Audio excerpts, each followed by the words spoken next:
The plastic zip ties dug into his wrists, cutting off his circulation, but the pain in his arms was nothing compared to the shock of what was happening. David Moore, a veteran of 2 foreign wars, was being marched down the aisle of Flight 714 like a common criminal, while passengers filmed him with their phones and jeered. The flight attendant, Linda, wore a smirk of triumphant malice, convinced she had just taken down a thug. She had no idea that the man she was humiliating wasn't a criminal. He was the only person on that plane authorized to carry a weapon, and he was the only thing standing between her and a federal prison cell. She thought she was calling the police on a disturbance. She was actually declaring war on the federal government. And when they landed, oh, the karma wouldn't just be swift, it would be nuclear. The fluorescent hum of JFK International Airport usually served as white noise to David Moore, a sound that faded into the background of his hypervigilance. But today, the noise felt sharp, grating against his nerves. It had been a long week, a week of sleeping in motels that smelled of stale smoke and bleach, of tracking a money-laundering ring that moved across state lines like a virus. David was tired. His eyes, dark and heavy-lidded, scanned the terminal with a practiced, rhythmic precision, but his shoulders slumped slightly under the weight of his leather jacket. To the casual observer, David Moore was just a large black man in casual clothes, jeans that had seen better days, a hoodie layered under a jacket, and a beanie pulled low. To the trained eye, he was a coiled spring, but there were no trained eyes in Terminal 4 today, just tired tourists, frantic families, and business travelers rushing to catch the red-eye to London or the connectors to the West Coast. David was flying on Flight 714 to Seattle. It wasn't a vacation, it was a repositioning flight. He was a Federal Air Marshal, FAM, one of the government's silent guardians in the sky. He carried a Sig Sauer P229 tucked discreetly into his waistband at the 4 o'clock position, his credentials hidden in a specially designed pocket of his jacket. He was the highest authority on the aircraft once the doors closed, but the paradox of his job was that, to be effective, he had to be invisible. He had to be nobody.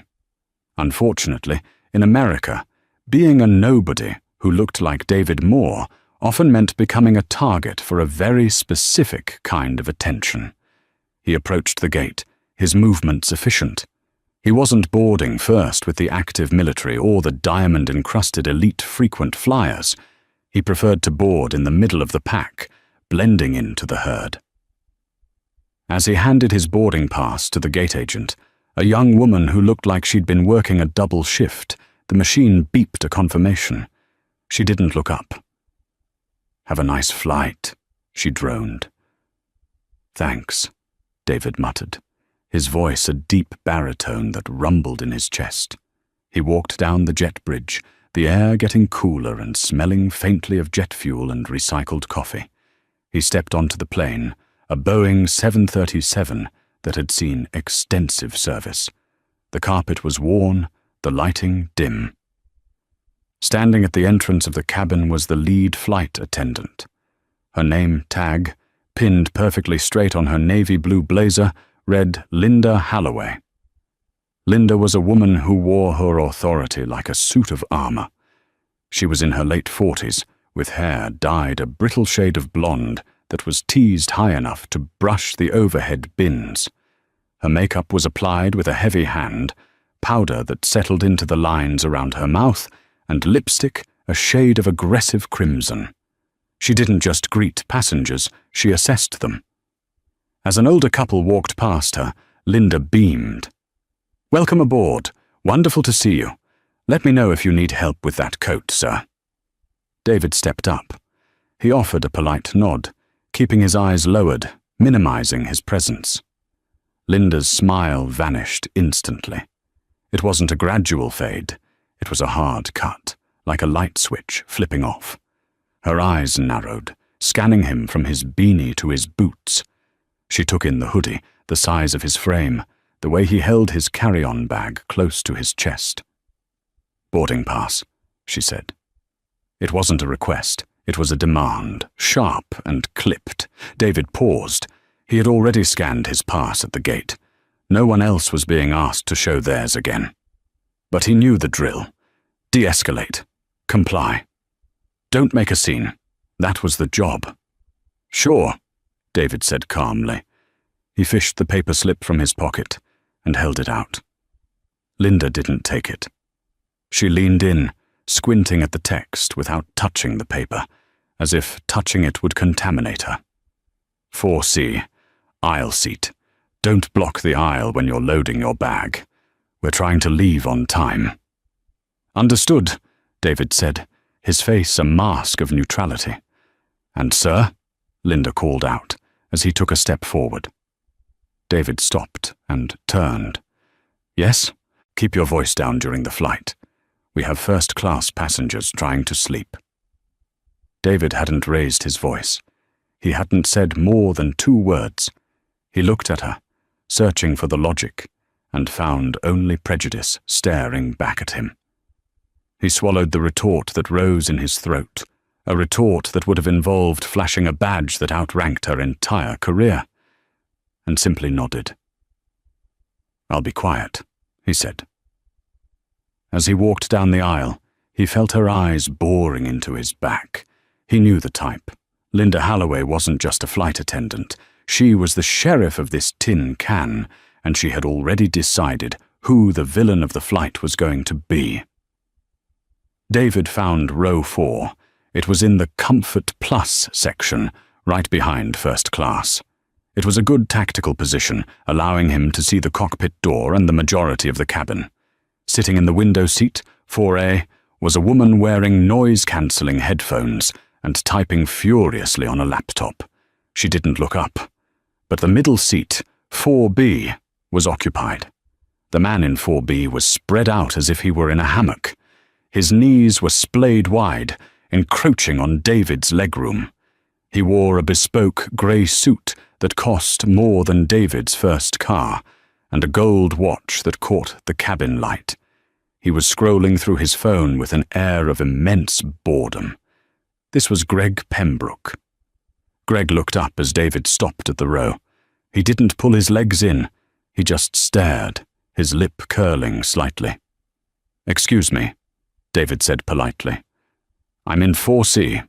Greg let out a dramatic sigh, rolling his eyes as if David had just asked him to donate a kidney. "Unbelievable," Greg muttered, loud enough to be heard. They let just anyone up front these days. David ignored it. He opened the overhead bin. It was mostly full, packed with Greg's oversized hard-shell carry-on and a suit jacket laid flat so it wouldn't wrinkle. David needed to stow his duffel bag. It contained his mission essentials, a change of clothes, encrypted comms gear, and emergency medical supplies. He shifted Greg's jacket slightly to the side, not crushing it, just making room. "Hey!" Greg barked, snapping his fingers. "Don't touch my property." David froze. "I'm just making room for my bag, sir. There's plenty of space." "That is an Armani jacket," Greg sneered. "Oh, it costs more than your life. Get your hands off it." Before David could respond, a voice cut through the air like a whip. "Is there a problem here?" It was Linda. She had materialized from the galley, her face flushed with anticipation. She wasn't looking at Greg. She was glaring directly at David. "He's handling my property aggressively," Greg lied smoothly, shifting his tone to one of a victimized patron. "I asked him to stop, and he got in my face." David blinked. "That's not what happened. I was moving the jacket to—" "I don't care what you were doing," Linda snapped, pointing a manicured finger at David. "You do not touch another passenger's belongings. Ever." "Do we have to have security escort you off before we even leave the gate?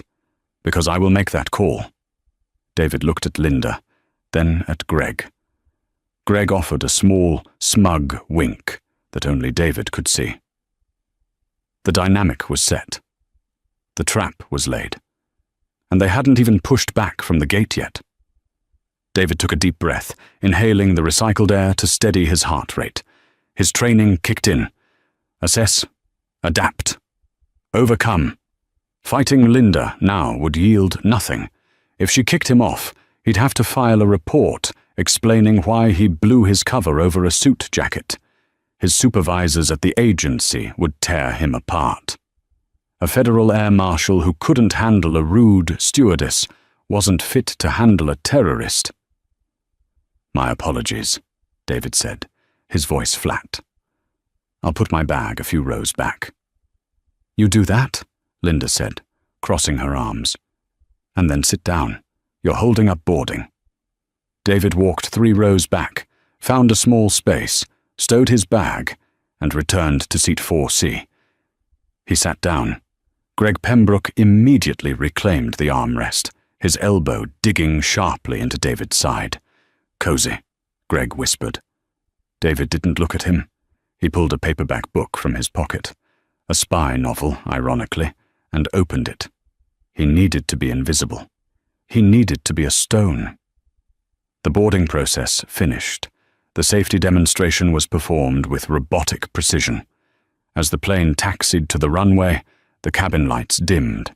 "Ladies and gentlemen, this is Captain Anderson from the flight deck," the intercom crackled. "We're 3rd in line for takeoff. Expect a smooth ride to Seattle, mostly clear skies. Flight time is 5 hours and 40 minutes. As the engines roared to life and the plane accelerated down the tarmac, David felt the familiar press of gravity. He scanned the cabin one last time. Linda was strapped into her jump seat at the front, facing the passengers. Her eyes were closed, but her face was set in a permanent frown. David relaxed slightly. Once they were in the air, things usually calmed down. People slept. They watched movies. The alcohol cart came out, which sedated the angry ones, or inflamed them. He hoped for sedation. 30 minutes into the flight, the fasten seatbelt sign chimed off. The cabin grew busy with the sound of laptops opening and tray tables unlatching. David kept his eyes on his book, but his peripheral vision was locked on Greg. Greg had pulled out a laptop and was looking at spreadsheets. He ordered a double scotch the moment Linda came by with the cart. "On the house for you, Mr. Pembroke," Linda cooed, handing him the miniature bottles. "Platinum status has its perks." "You're a doll, Linda," Greg said, flashing a charming smile that looked entirely practiced. "Unlike some people." He jerked his head toward David. Linda's eyes flickered to David. "Can I get you anything?" she asked, her tone icy. "Water? Soda? We're out of the meals for this section, by the way." David knew that was a lie. He had seen the cart loaded. "Just water, please." She slammed a plastic cup and a napkin onto his tray table. A few drops of water splashed onto his hand. She didn't apologize. She just moved on to the next row. David wiped his hand on his jeans. He checked his watch. 5 hours to go. The trouble started an hour later. David needed to use the lavatory. He waited until the aisle was clear. He unbuckled his seatbelt. "Excuse me," David said to Greg. "I need to get out." Greg didn't move. He continued typing. "Sir?" David said, slightly louder. Greg pulled off his headphones. "What?" "I need to use the restroom. Could you let me out?" Greg sighed, a long, dramatic exhalation. "God, you people can't sit still, can you?" The racial coding was subtle but sharp. "You people." David felt a spike of adrenaline, but tamped it down. "Just need to get by," David said. Greg didn't stand up. He just swiveled his legs slightly to the side, leaving a gap of maybe 6 inches. "Squeeze through. I'm not packing up my office for your bladder." It was physically impossible for a man of David's size to fit through that gap without making contact. "I can't fit through there, sir. I need you to stand up." "I said squeeze," Greg snapped. "Or hold it." David looked at the man. He saw the challenge in Greg's eyes. Greg wanted a reaction. He wanted David to get angry. David decided to bypass the conflict. He was agile. He placed a hand on his own headrest and one on the seat in front, preparing to step over Greg's legs carefully. As David lifted his leg, Greg jerked his knee upward. It was a deliberate, sharp motion. David's shin collided with Greg's knee. It wasn't a hard hit, but it was contact. "Assault!" Greg screamed. The word tore through the quiet cabin like a gunshot. Greg scrambled out of his seat, knocking his laptop to the floor on purpose. "He kicked me! He just kicked me!" Heads turned everywhere. Passengers from rows 1 through 10 craned their necks. David stood in the aisle, hands raised in a placating gesture. "I didn't kick you. You moved your leg into me when I was trying to—" "He's aggressive!" Greg yelled, playing to the audience. He looked terrified. A perfect performance. "He's been threatening me since we sat down. He said he was going to make me pay for the armrest." Linda came running down the aisle from the front galley. She was moving so fast she nearly tripped. "What is going on here?" she demanded. "He attacked me." Greg pointed a shaking finger at David. "He kicked me, Linda. Look at my leg." He pulled up his pant leg to reveal absolutely nothing, but he rubbed it as if it were broken. Linda turned on David. She didn't ask for his side of the story. She didn't look for witnesses. She advanced on him, invading his personal space. "Sir, step back," she ordered. "I am standing in the aisle," David said calmly. "He refused to let me out. And when I tried to step over—" "I don't want to hear it," Linda hissed. "You have been a problem since you walked on this plane. I saw you shove him." "You were in the galley," David pointed out. "You couldn't have seen anything." "Are you calling me a liar?" Linda's voice rose an octave. She was shaking now, not with fear, but with a strange, frantic energy. "You are disrupting this flight. You are assaulting passengers." "I haven't assaulted anyone," David said firmly. "Ask the lady in 4A. David gestured to the woman in the window seat. She had taken her headphones off and was watching with wide eyes. "Ma'am?" David asked. "Did you see him lift his knee?" The woman looked at David. Then she looked at Greg. Greg glared at her, a look of pure, cold intimidation. It was a look that said, "I am rich and powerful, and you do not want to cross me." Then she looked at Linda, who was wearing the uniform of authority. The woman shrank back into her seat. I didn't see anything. I was working." David felt a cold knot in his stomach. He was alone. "Sit down," Linda commanded David. "Not in your seat. Go to the back. Row 32. The middle seat is open. You are not to sit near Mr. Pembroke for the remainder of this flight." It was a humiliating order. It was treating him like an unruly child. But technically, she had the authority to reseat passengers for safety. "Fine," David said. "I'll move." He turned to grab his book from seat 4C. "Leave it," Linda yelled. "Don't you reach for anything. Hands where I can see them." David froze. The atmosphere had shifted from rude to dangerous. She was treating him like an active threat. "My book is on the seat," David said slowly. "I will bring it to you," Linda said. "Move to the back. Now." David looked at Greg. Greg was smirked, adjusting his suit jacket, mouthing the words, "Bye-bye." David walked down the long aisle, the walk of shame. Hundreds of eyes followed him. He heard whispers. What did he do? "He hit that guy. He looks dangerous. Why aren't they handcuffing him?" David reached row 32. It was the very last row, right against the lavatories. The seats didn't recline. The engine noise was deafening here. He squeezed into the middle seat between a teenager listening to rap music and an elderly man asleep with his mouth open. He sat down, his heart pounding against his ribs. He checked the position of his weapon again. It was secure. He thought the worst was over. He thought he would just ride out the next 4 hours in misery and then file a formal complaint against the airline. He was wrong. 20 minutes passed. David stared at the seat back in front of him, dissecting the interaction. Something felt off. Greg Pembroke wasn't just a jerk. He was a provocateur. The way he had escalated the situation, the specific lies he told, it was calculated. And Linda, her reaction was too fast, too extreme. Bias was one thing, but she was acting on a hair trigger. David's instincts, honed by years of counter-terrorism training, started pinging. Why create a distraction to draw attention away from something else? If everyone was looking at the angry black man in row 32, what were they not looking at? David stood up. He needed to get a visual on the cabin. "Sit down." It was another flight attendant, a younger man named Todd. He was standing at the rear galley, looking nervous, clearly acting on orders from Linda. "I need water," David said, "and I need to stretch my legs. DVT risks." "I'll get you water," Todd said hurriedly. "Please, sir. Linda said you aren't to move." "Linda isn't the law," David said, his voice dropping to a low, authoritative rumble. "I am a passenger. Unless I am under arrest, I can stand."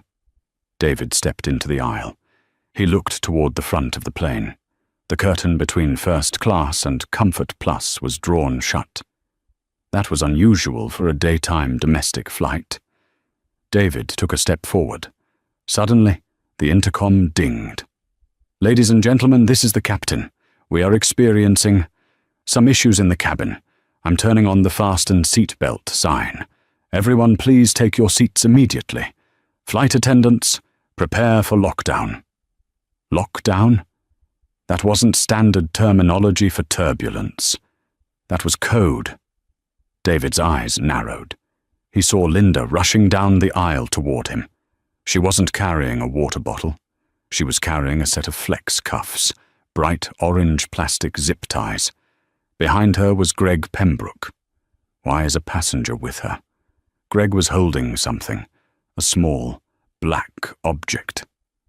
Linda stopped 5 feet from David. Her face was pale, her eyes wide with a mix of fear and adrenaline. "That's him!" Greg shouted, pointing at David. "He dropped it! I saw him drop it when he was moving seats!" Greg held up the object. It was a magazine for a handgun. Loaded. David's hand instinctively went to his waist. His gun was still there. The magazine was still in it. He carried 2 spares in his ankle holster. He checked, subtly rubbing his ankle with his other foot. They were there. The magazine Greg was holding wasn't David's. "He has a gun!" Linda screamed. The panic in her voice was real now. "He brought a gun on the plane!" The cabin erupted.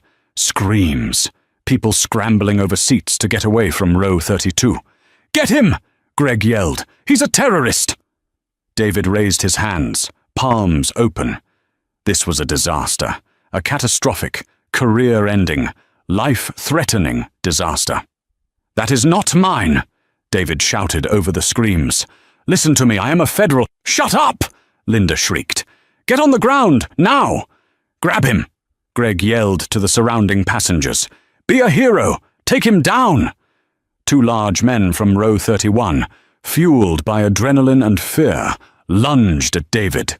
David had a split-second choice. He could neutralize them. He could break bones, incapacitate them in seconds, and draw his weapon to take control of the aircraft. But if he pulled a gun now, amidst the panic, someone else, an armed pilot, another hidden marshal, or a terrified cop on the ground, might shoot him. Or the passengers would mob him and kill him. He couldn't fight the passengers. They were innocents. They thought they were saving the plane. David let them tackle him. He took a heavy punch to the jaw, another to the ribs. He grunted, curling into a defensive ball, protecting his vital organs, and, crucially, securing his own firearm so it wouldn't be grabbed in the scuffle. "I'm down! I'm down!" David yelled. "Stop!" They pinned him to the dirty aisle carpet. The smell of dust and shoes filled his nose. Cuff him! Greg was standing over him now, his voice filled with glee. Do it, Linda! David felt his arms being wrenched behind his back. The plastic zip ties bit into his skin. Click, click, click. Tight. Too tight. Linda leaned down, her face inches from his. You picked the wrong flight, you piece of scum! David lay on the floor, his face pressed against the carpet. He tasted blood. But through the chaos, his mind was clear. He had seen the magazine Greg held. It was a standard issue clip for a Glock. David carried a SIG. Greg had planted it. Greg had brought a weapon part onto a plane, which meant Greg likely had the rest of the gun. And Linda? She wasn't just biased. She was working with him. The coordination was too perfect. The drawn curtain, the diversion. They had framed the air marshal. David closed his eyes for a second. Okay, he thought. You want to play this game? Let's play. Captain, Linda said into the interphone handset, her voice trembling with staged bravery. The threat is neutralized. Subject is restrained. We need police on arrival. Immediately. David opened his eyes. He stared at Greg's expensive Italian shoes standing inches from his face. Enjoy the moment, Greg, David thought. Because when we land, I'm going to ruin your entire world. The flight from New York to Seattle is approximately 6 hours. For the first 2 hours, David Moore had been a passenger.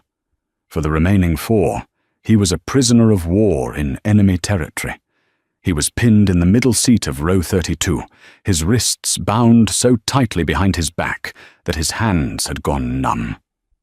The zip ties, applied by an overzealous passenger under Linda's screaming direction, were cutting into the soft tissue. Every turbulent bump of the aircraft sent a jolt of pain up his shoulders, but the physical pain was manageable. David had endured SER, survival, evasion, resistance, and escape, training. He had sat in boxes smaller than this seat for days. He could handle the pain. What was harder to endure was the isolation.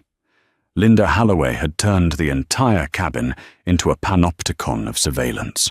She had stationed Todd, the junior flight attendant, at the rear galley with strict instructions to watch David like a hawk. Every time David shifted his weight, Todd flinched, hand hovering over the cabin interphone. Passengers were taking shifts, standing up and glaring at him over the seat backs. He was a zoo exhibit, the terrorist in row 32. Can I have some water? David asked, his voice raspy. The cabin air was dry as bone. Todd looked conflicted. He was young, maybe 24, and looked terrified. He held a bottle of water in his hand. Don't you dare! Linda's voice cut through the air. She was back again, patrolling the aisle like a warden. He doesn't get anything. We don't negotiate with terrorists. I'm not asking for a negotiation, David said, keeping his voice level despite the dryness in his throat. I'm asking for hydration. It's a basic human right, Linda. You lost your rights when you brought a weapon on my plane, Linda spat. She leaned in, her perfume cloying and heavy. You know, my brother is a cop. He told me about people like you, always playing the victim. David looked at her, really looked at her, and for the first time, he saw something beyond the anger. He saw nervousness. Linda wasn't just angry, she was sweating. Her hands were trembling slightly. She kept glancing at her watch. She kept glancing at the curtain that separated first class from the main cabin. Why is she so anxious? David thought. She won. I'm tied up. The threat is neutralized. She should be relaxing, enjoying her victory lap. Unless the victory wasn't the point. Unless the distraction was the point. David closed his eyes and let his head rest against the seat, feigning sleep. He needed to listen. Without his vision, his hearing sharpened. He heard the drone of the engines, the murmur of frightened passengers, and the specific, rhythmic clinking of the galley carts. He heard footsteps approaching the rear galley, heavy footsteps, expensive shoes on thin carpet. "Is he out?" It was Greg Pembroke's voice. "He's pretending to be," Linda whispered. "Keep your voice down." "Did you make the switch?" Greg asked. His voice was tight, urgent. "Yes. It's in the waste trolley. Bottom shelf, under the coffee grounds bag." "Good. And the other package?" "Todd put it in the forward bin. It looks like crew luggage." "Perfect," Greg exhaled. "You're a lifesaver, Linda. Seriously, this pays off your mortgage and then some. Just make sure he goes to jail," Linda hissed. "If he talks—" "Who's going to believe him?" Greg scoffed. "He's a black guy in a hoodie who assaulted a businessman and dropped a gun clip. The police will bury him before he even gets a lawyer." David's heart hammered against his ribs.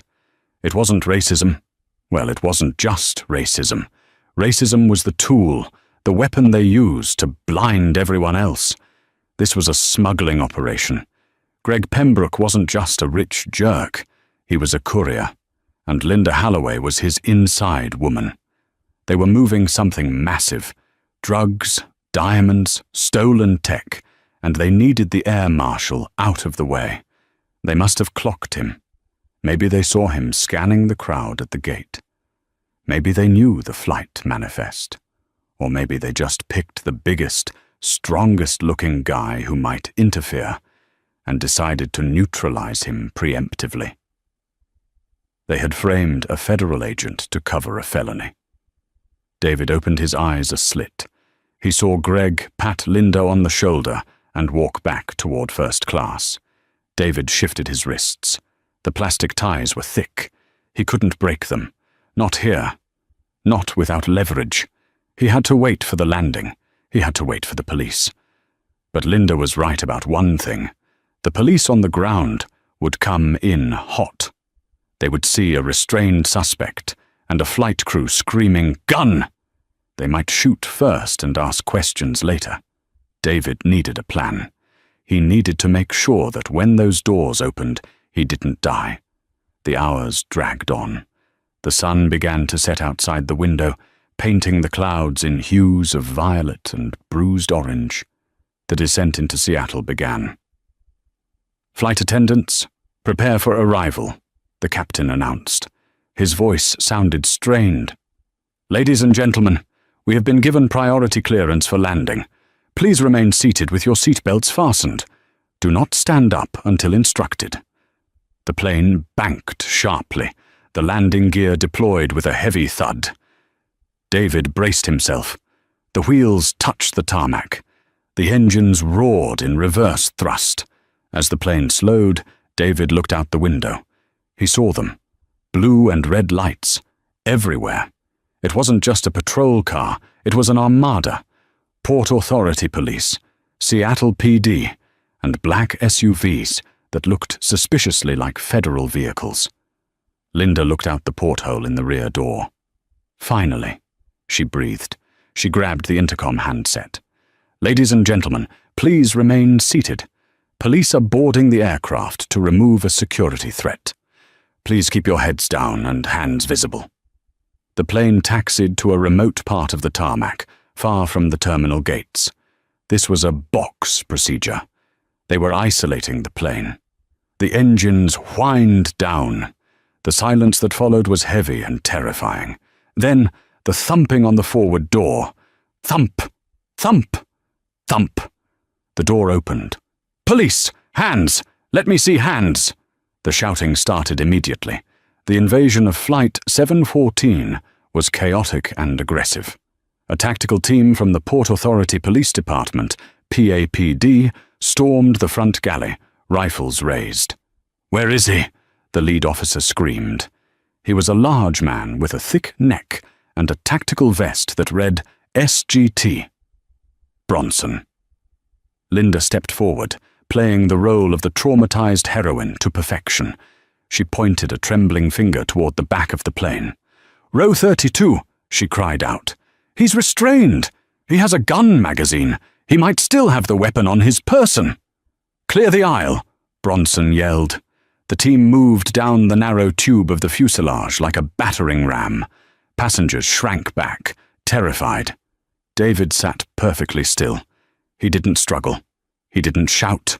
He knew that any sudden movement now would result in a bullet. "He's right there." Greg Pembroke stood up in row 4, pointing. "The guy in the beanie. He's the maniac." Bronson and 2 other officers reached row 32. "Police, don't move!" Bronson leveled his weapon at David's chest. "I am compliant," David said, his voice loud and clear. "My hands are bound behind my back. I am not a threat." "Get him up, now!" The 2 officers grabbed David by the arms and hauled him out of the seat.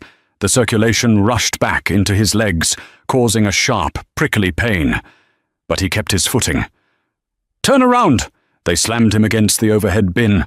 Rough hands patted him down. They found his wallet. They found his phone. They felt the bulge of the holster at his waist. "Gun!" one officer yelled. "I have a weapon," David said quickly. "It is a Sig Sauer P209. I am a federal." "Shut your mouth!"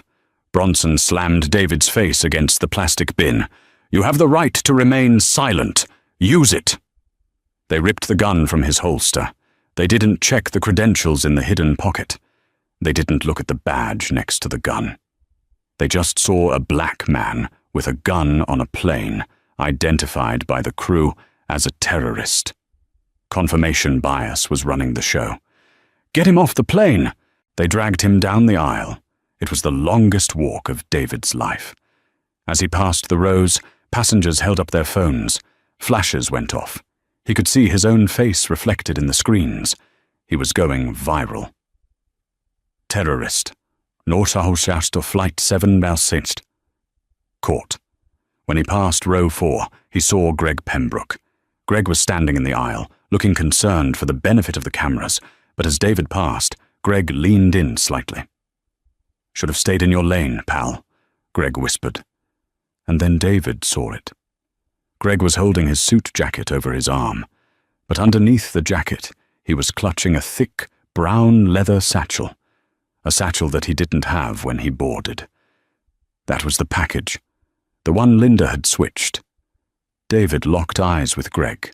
He memorized the bag. He memorized the smirk. "Move it!" Bronson shoved David forward. They reached the front of the plane.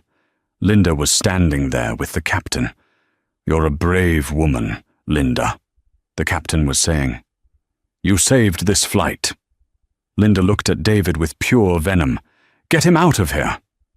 They shoved David onto the mobile staircase that had been rolled up to the plane. The cool Seattle air hit his face. At the bottom of the stairs, more police cars waited. And a news crew. They were filming from behind the fence. David was marched down the stairs. His beanie had fallen off. His face was exposed to the world. He was shoved into the back of a squad car.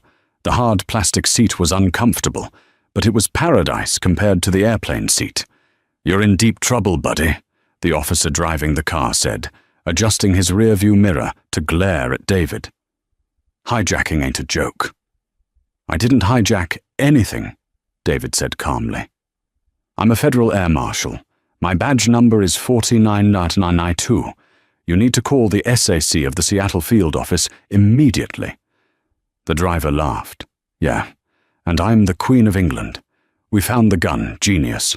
Unregistered, I bet." "It's government issue," David said. "Check the serial number. It starts with USG." "Save it for the detectives," the driver said, turning up the radio to drown him out. As the car pulled away, David looked back at the plane. He saw the passengers deplaning.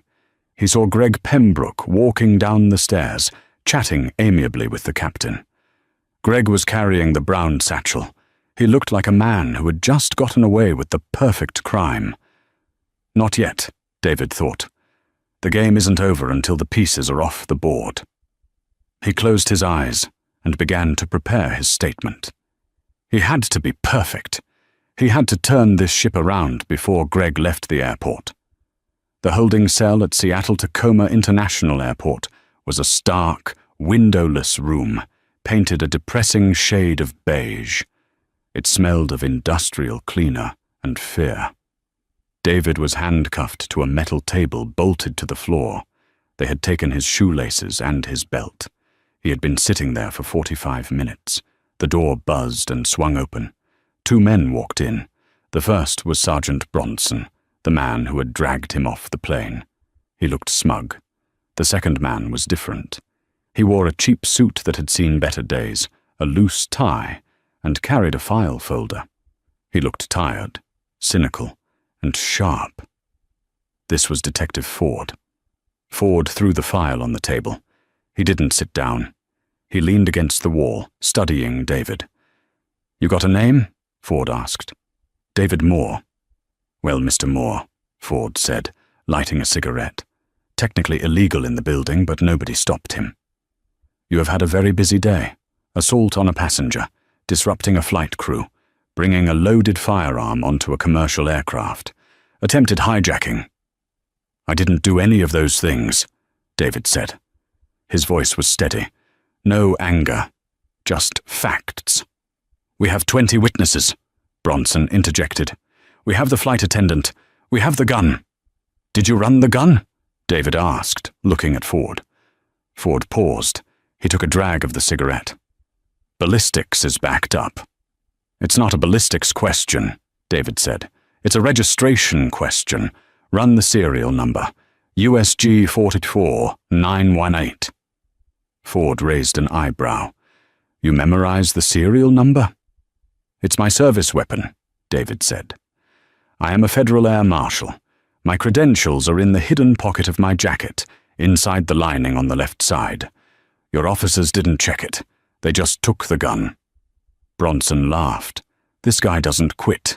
You think you can fake being a Fed?" "I'm not asking you to believe me," David said. "I'm asking you to do your job. Check the jacket, or call the Seattle field office. Ask for Special Agent in Charge, Robert Miller. Tell him Code 7 Alpha 9 is in custody." Ford stared at David. He looked at the way David sat. The posture. The calm. Most criminals by this point were screaming, crying, or asking for a lawyer. David was giving orders. Ford crushed his cigarette out on the floor. "Bronson," Ford said quietly, "go get his jacket from evidence." "You're kidding," Bronson said. "He's stalling." "Get the jacket," Ford snapped. Bronson grumbled, turned, and left the room. Ford pulled out a chair and sat down opposite David. He looked him in the eyes. "If you're lying to me," Ford said, "I'm going to make sure you get federal time. We don't like people impersonating officers." "And if I'm telling the truth," David replied, leaning forward, "you have a much bigger problem. You have a smuggling ring operating out of JFK, facilitated by a flight crew, and you just let the mule walk out of the terminal." Ford's eyes narrowed. "What are you talking about?" "The man in 4B, Greg Pembroke, and the lead flight attendant, Linda Halloway. They staged the fight. They planted the magazine. They needed a diversion to move a package from the galley to Pembroke's carry-on. He's walking out of this airport right now with something worth killing for." Ford didn't say anything. He was processing. The door opened again. Bronson walked in. He wasn't smiling anymore. His face was pale. He was holding a leather wallet. It was open. Inside was a silver star badge and a federal ID card. Federal Air Marshal Service. David Moore. Bronson placed the wallet on the table gently, as if it were a bomb. "It's real," Bronson whispered. The system just flagged him. "High clearance." The silence in the room was deafening. Ford looked at the badge. Then he looked at David. "Oh, hell," Ford muttered. "Uncuff me," David said. It wasn't a request. Ford nodded to Bronson. Bronson fumbled with the keys, his hands shaking. The cuffs clicked open. David rubbed his wrists. He stood up, towering over the 2 police officers. He adjusted his shirt. "Do you have my phone?" David asked. Here. Bronson handed it over. David turned it on. He dialed a number from memory. Miller, the voice on the other end answered. Sir, it's Moore. I'm in Seattle. I've been compromised. Local PD has me in custody due to a setup by the flight crew. Are you secure? Miller asked sharply. I am now, but we have an active situation. The suspect, Greg Pembroke, is leaving the terminal. He is carrying contraband. The lead flight attendant, Holloway, is an accomplice. I need you to lock down the airport. No one leaves. On it, Miller said. I'm rolling a team to your location. 5 minutes. David hung up. He looked at Detective Ford. Detective, David said. You made a mistake, a big one, but you can fix it. Name it, Ford said. He knew his career was hanging by a thread. He needed to be on the winning side of this immediately. I need access to the airport security camera feed. Now. We need to find Pembroke before he gets into a car. If he leaves the airport, he disappears. I can get us into the command center, Ford said. Let's go, David said, grabbing his badge and clipping it onto his belt. He walked out of the interrogation room, not as a prisoner, but as the hunter. The Karma train was leaving the station, and it was about to run Greg Pembroke over.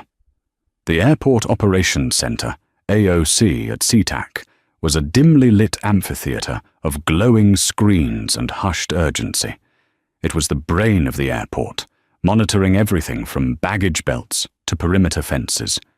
When David Moore walked in, flanked by a contrite Detective Ford and a nervous Sergeant Bronson, the atmosphere shifted.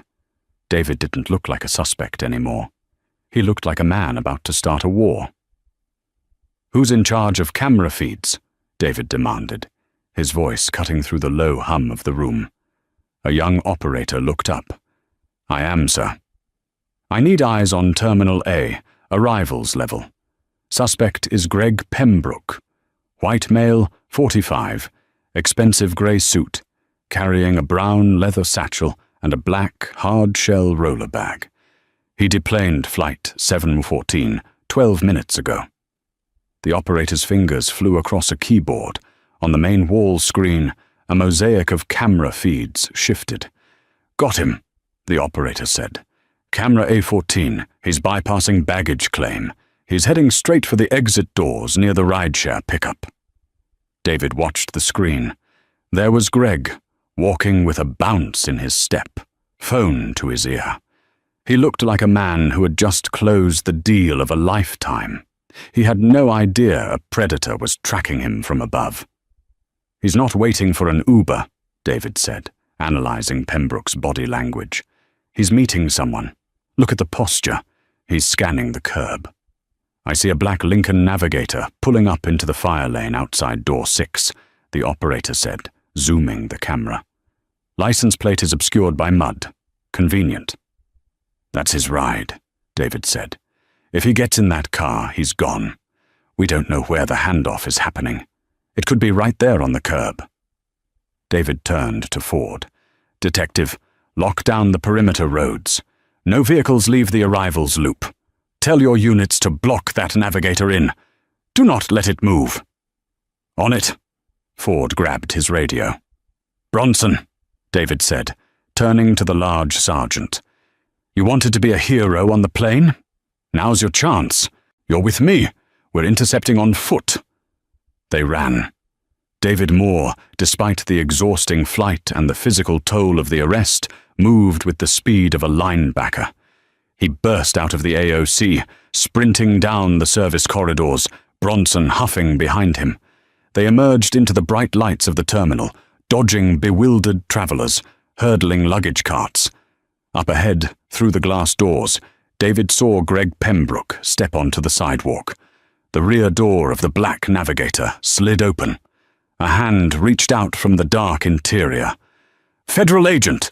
David roared, his voice echoing off the concrete overhang of the arrival zone. "Drop it! Get on the ground!"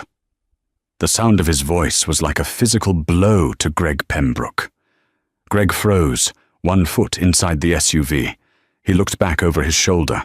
When he saw David, the man he thought was currently zip-tied in a holding cell, charging at him like an avenging freight train, Greg's composure shattered.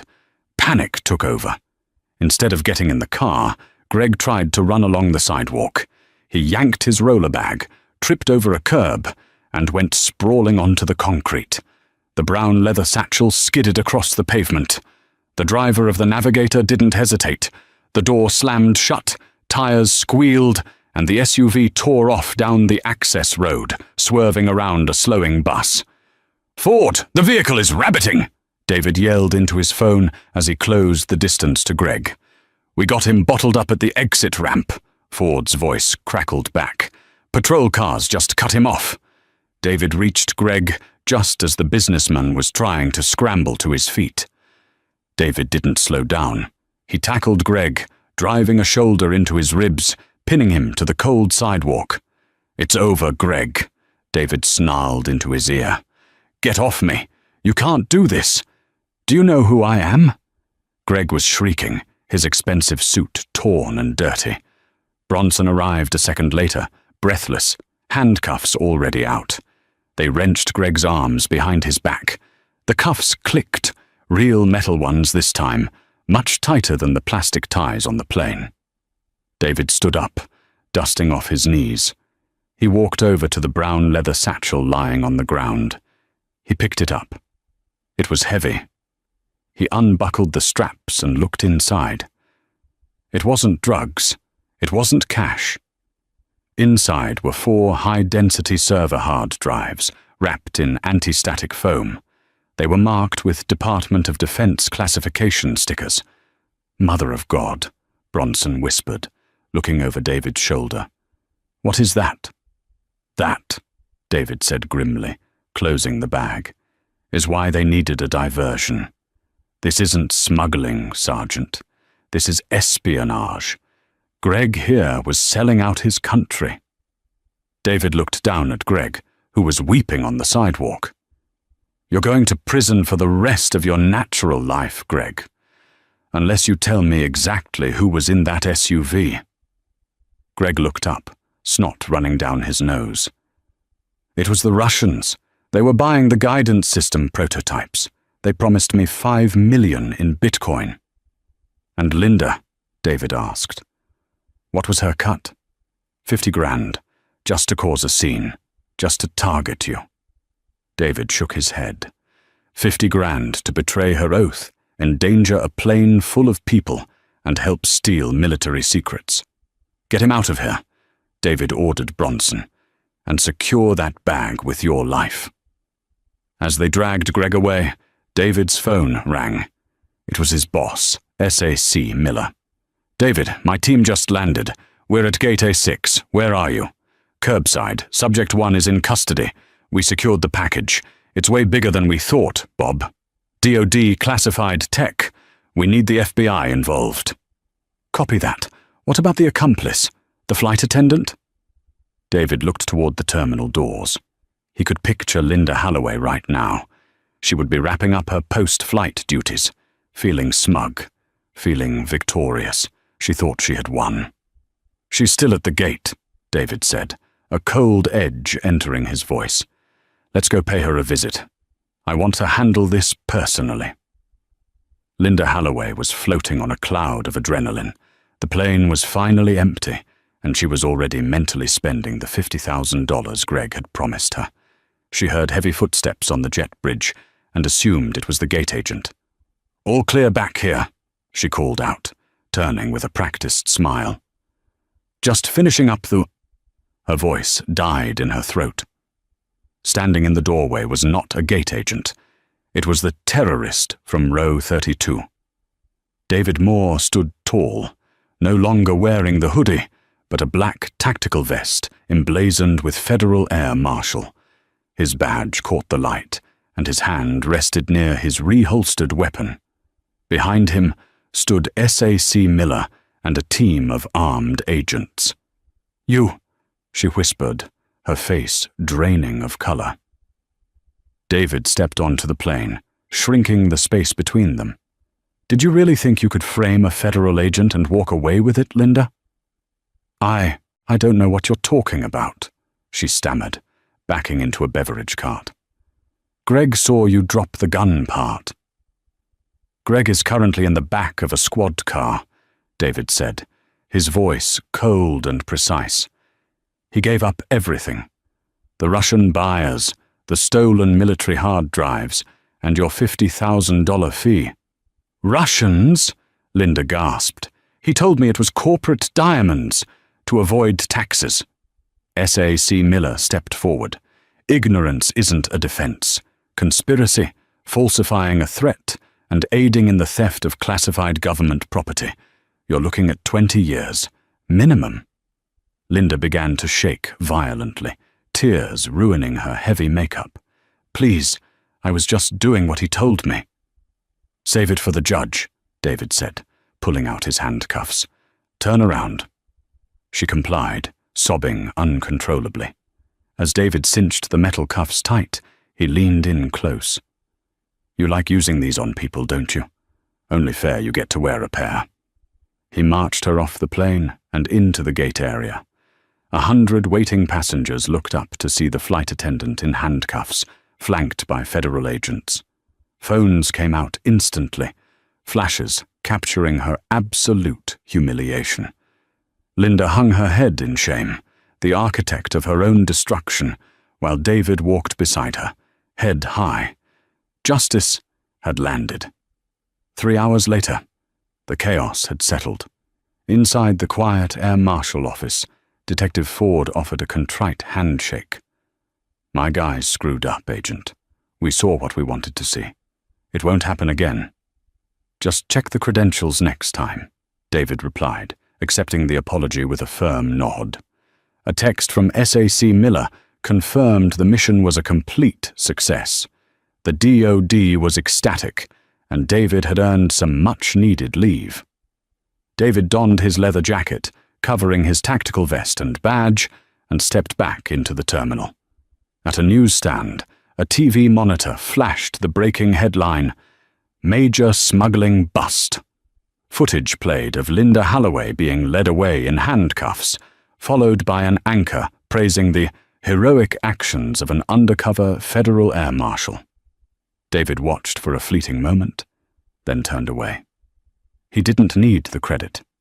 He pulled his beanie low, transforming back into an anonymous figure in the crowd. To the passers-by, he was just a large man in a hoodie. None of them knew he had just saved the country. That was the job. Invisible. Essential. David pushed through the exit doors into the cool Seattle night, ready for the next flight. And that is why you never judge a book by its cover, and you certainly never try to frame a man who knows the law better than you do. David Moore walked away with a promotion and a story for the ages. Linda Holloway and Greg Pembroke, they walked away in handcuffs, facing federal charges that will keep them behind bars for a very, very long time. It's a harsh lesson, but a necessary one. Karma doesn't miss. And sometimes justice flies first class.